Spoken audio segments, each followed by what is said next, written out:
Good morning, everyone. Welcome back. Thank you for joining us. We are really glad that you're here. I'm Steve, And I'm Scott. and together we're Backyard Musings, the Science and Technology channel. Yeah, today we're talking about this is pretty fascinating stuff here. We're all familiar with patches that we wear on our bodies for nicotine addiction or uh, checking um, your blood levels and stuff, all kinds of stuff like that. But this is one that is going to directly, if I'm understanding this, it's going to be like a personal nag or a personal doctor where it'll keep track of you and Not let a you, wife, a doctor. yeah, But doc, let you know that things are going bad or things are going good. So this is pretty cool. So let's talk about it. researchers develop a flexible AI computing patch that analyzes health data directly on the body, enabling near instant medical insights and highly accurate heart monitoring. Scott, remember we did a segment. Earlier this year, I think, where it was that thing that the for the heart, what is that called? The thing that stimulates your heart if you start to go into atriofibrillary. Oh yeah. I know what Yeah, you're talking. there's a little thing that you put right on your, and the wire went in. It was tiny. Right. I guess this is an iteration. Researchers at the University of Chicago Pritzker School of Molecular Engineering have created a skin-like computing patch that can process health data using artificial intelligence directly on the body. Unlike conventional wearable devices, the patch performs AI calculations in milliseconds without needing to send information over a wireless connection. Would you like to know more? Okay, most smartwatches can monitor metrics such as heart rate and movement, but the actual data analysis takes place on external servers. Yeah. That delay can be problematic in situations where every millisecond matters, such as detecting ventricular fibrillation, a life threatening heart rhythm disorder. And that's when your Or, heart or like, starts skipping or stopping, right? yeah, or like what's that when the diabetics they go into like the, like start to shut down? That Di- could be helpful too. Diabetic shock, yeah. Yeah. Developed and tested with researchers at the Argonne National Laboratory. That sounds like it's in France. The new device was made possible by manufacturing techniques that allow organic electrochemical transistors to be printed onto flexible materials. Quote, the future that we're trying to realize is to make wearable and implantable devices smarter, said Sihong Wang, an associate professor of molecular engineering at University of Chicago Pritzker Medical Molecular Engineering, and co-senior author of the new study published in Nature Electronics on May 20th, 2026. Continuing his quote, it's helping people have a personal, instantaneous doctor integrated into their devices. Okay.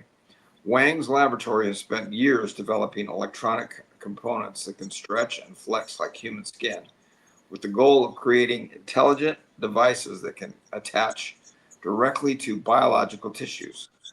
Previous achievements included stretchable transistor arrays and a stretchable OLED display. Hmm. Wow. For this project, the researchers aim to build a stretchable neuromorphic computing circuit, a large network of transistors capable of analyzing health information. Earlier studies had shown that the idea could work with a limited number of transistors, but scaling it to a practical system remained a challenge. The team chose organic electrochemical transistors, which operate differently from the transistors found in conventional computer chips. These devices process information through both electrical currents and the movement of ions within a gel like electrolyte layer. Because the electrolyte can retain information over time, each transistor effectively has its own memory, similar to the way brain synapses strengthen or weaken to store learned patterns. Scott, I wonder how this affects if you're going through like the airport metal detector or at the courthouse metal detector, or if you're going for an x ray. Is it going to fry the circuit? I wonder. Oh, you mean when you go through the detection device? I don't know. Maybe, Yeah. maybe not. Or, maybe you got to divulge to them, hey, here are my papers. I've got this thing embedded in my body or on my body. I don't know. It's a good question. Building these devices was not straightforward. The flexible substrate is sensitive to heat and solvents, making standard chip manufacturing methods unsuitable. The gel electrolyte also tends to flow like a liquid, especially with your body heat, allowing neighboring devices to merge and potentially create short circuits. Okay, quote here. What we had to ask was whether we could use or change the properties of these polymers to make them compatible with photolithography, the main patterning method used in the microelectronics industry, according to Wang. To overcome these obstacles, the researchers developed a polymer gel that hardens into precise structures when exposed to ultraviolet light. Huh. The technique allows the fabrication of up to 10,000 organic electrochemical transistors per square centimeter, which is about 64,500 per square inch. Wow. That's a lot. That's a lot. Yeah.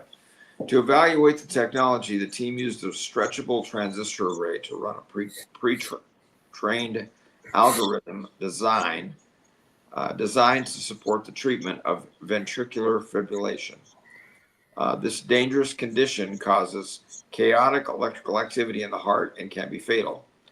Current treatment often relies on delivering a powerful shock to the entire heart, but researchers have proposed a more targeted approach that tracks abnormal electrical waves and applies smaller corrected pulses before the waves spread. The challenge is speed. These electrical wavefronts move through the heart so rapidly that the analysis must be completed within milliseconds, making remote processing impractical. I could see this if you started to go into arrhythmia, where your heart skips a beat.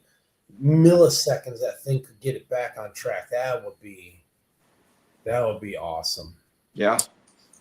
Using cardiac mapping data from a donated human heart, the researchers demonstrated that the stretchable array could identify wavefront locations with 99.6% accuracy, even when stretched to more than 1.5 times its original length. In another test, a neural network encoded within the array analyzed vital signs and personal health information, including cholesterol levels, blood sugar, maximum heart rate, and ECG measurements to estimate heart attack risk.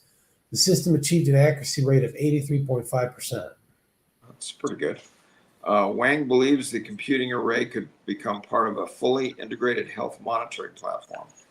His team is now working to combine the technology with stretchable wireless communication systems and more advanced sensors, creating devices that can collect, analyze, and respond to health data in real time. Okay, bring it on. Let's start testing it on veterans at the VA, right? Again, it's that thing we've always talked about, right? You got these guys that are hurting from this kind of stuff, and they'd probably say, "Sign me up. I'll sign a waiver." Yeah, just put it on there, attach it, see what happens. I think this is awesome technology. Yeah, it's amazing. So AI. Yeah, AI is helping in so many ways. All right, folks, thanks for joining us. Take care, everyone. We'll see you this afternoon.